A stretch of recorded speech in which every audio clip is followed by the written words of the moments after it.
Bayangin jika tiba-tiba kamu tahu bahwa ibu yang selama ini kamu anggap ibumu sebenarnya bukan ibumu. Kebenaran seringkali pahit. Bayangin jika akhirnya kamu dihadapkan pada kenyataan orang tua asli kamu tidak diketahui keberadaannya. Lalu dari mana kamu berasal? Mereka bilang kamu bukan seperti orang Melayu, wajahmu lebih ke Arab-Araban daripada pribumi Indonesia. Posturmu tinggi besar, hidungmu mancung, beda banget dengan anak-anak lain di sekolah. Teman-teman, ini menyambung kisah yang sempat terputus. Kemarin, saya dan rekan saya, Leni Siregar, berbuka puasa bersama Bu Lina dan 23 anak asuhnya di kawasan Kemayoran, Jakarta Pusat. Banyak perubahan berarti sejak setahun lalu kami ke rumah Bu Lina. Bu Lina adalah pengusaha kantin di Bandara Soekarno-Hatta pada sekitar 2000-an awal. Kantinnya terletak di Terminal 4 yang saat itu menjadi terminal kepulangan tenaga kerja Indonesia atau TKI dari berbagai negara, kebanyakan dari Arab Saudi. Di Terminal 4 itulah kisah ini bermula. Bu Lina kaget ketika tertiba ada orang yang menitipkan bayi kepadanya. Ia juga kaget ketika malam tiba ada bayi tergeletak begitu saja di kursi tunggu, di kamar mandi, dan dengan berbagai cara bayi-bayi itu sampai kepadanya dalam beberapa tahun. Ia asuh semua, jumlahnya 23 bayi. Kini bayi-bayi itu telah bersekolah, SD, SMP, SMA, kuliah, bahkan ada yang baru saja menjadi anggota polisi. Satu lagi sedang berjuang untuk menjadi polisi. Kamar anak-anak asuh Bu Lina yang dulu pengap, bocor kalau hujan, gelap dan banyak tikus, kini terang, bersih dan ceria dengan cat baru dan membawa aura ceria. Ke-23 anak asuh Bu Lina ceria saat berbuka puasa kemarin. Kami ikut senang karena ternyata di perubahan ini ada andil kami juga, sesuatu yang tidak disangka-sangka. Di hampir putus asanya keluarga Bu Lina setahun yang lalu, Bu Lina sakit-sakitan, bisnis hancur, tanggungan banyak dan berat. Tahun ini Bu Lina telah memiliki yayasan sebagai modal untuk mengusahakan penghidupan untuk anak-anak asuhnya. Di perbedaan pendapat antara kami dengan Bu Lina soal penayangan video tentang kehidupan mereka di channel ini yang sempat viral, tercapai kesepahaman juga akhirnya.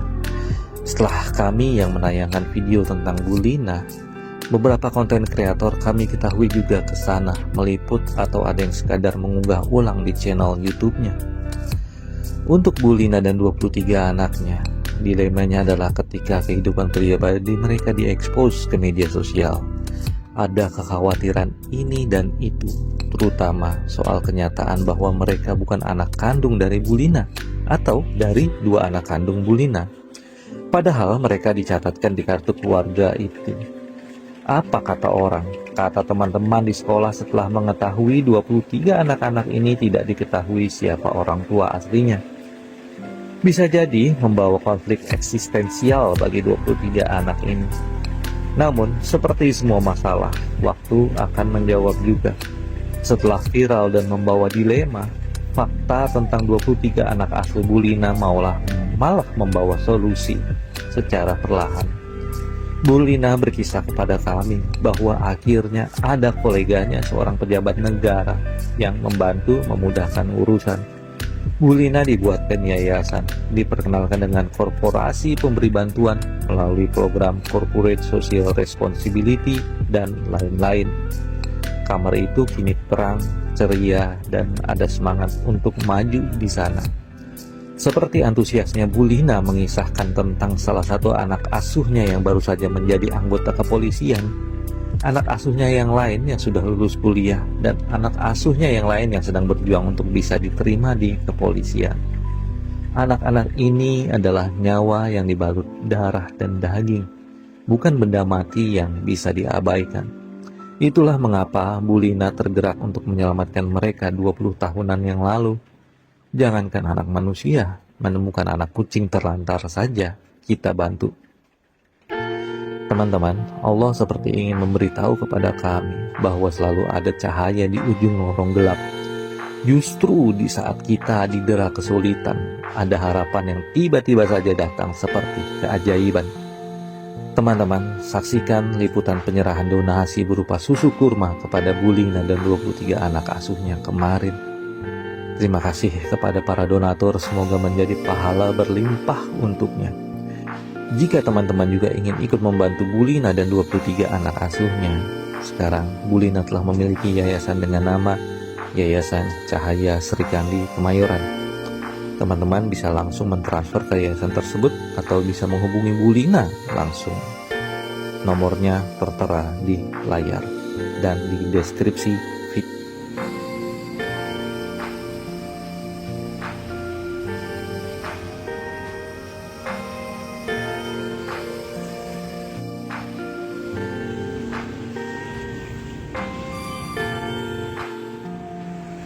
Apa Pak, satenya orang Pak?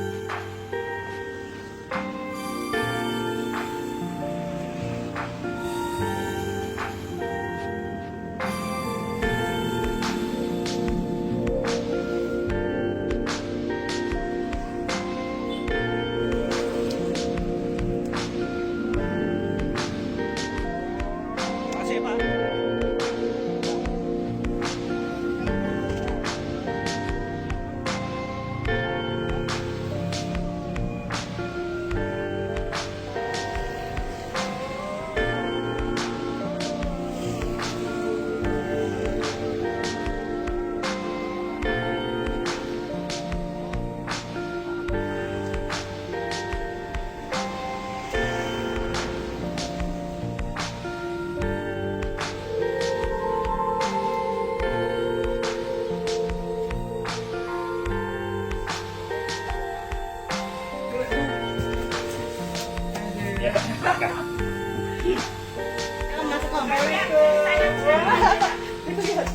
Oh, ini baru ruangannya.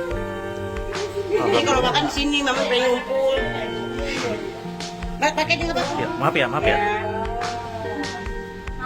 Oh, aduh, sehat. Ya, alhamdulillah. Sudah Bu, saya sudah makan. Sudah. Hah? Benar. Nggak puasa deh.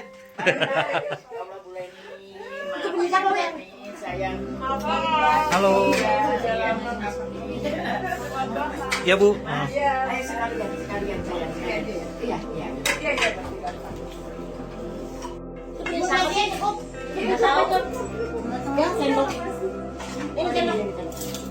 Pakai sendok Bu. Ayo ambil. Nah, nanti ada lagi, tenang, ini baru tahap 1. Ambil. Ambil dan biar mau kabur susu. Susu kurma sehat.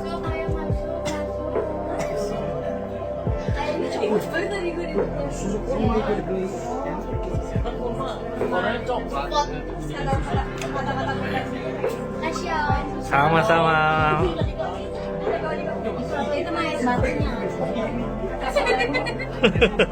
Jangan es batunya jangan diambil.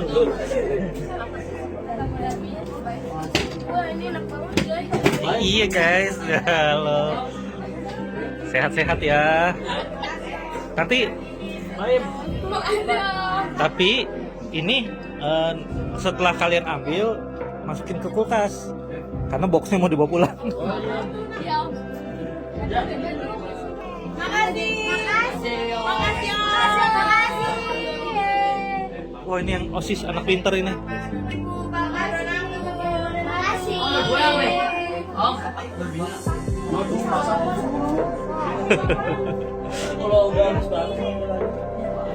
Taruh kulkas, makanya taruh kulkas.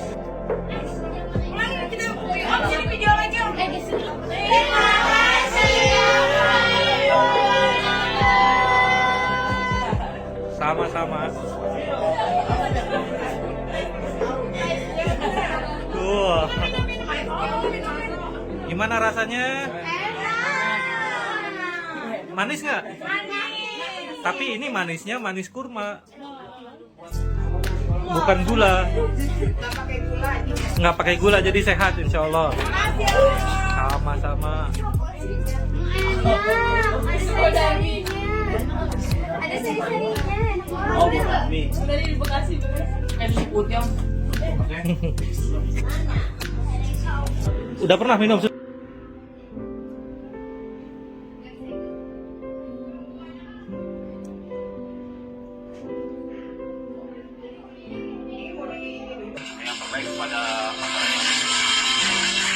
Waduh. Perkenalkan, nama saya Dinda Lena Putri, nomor pesan saya 018, saya pengiriman Polres Jakarta Pusat. Selama saya proses pendaftaran sini, saya diberikan pelayanan yang terbaik. Dan proses pendaftaran ini bersih, transparan, akuntabel, dan humanis. Dan tanpa dipungut biaya gratis. Jadi teman-teman semangat!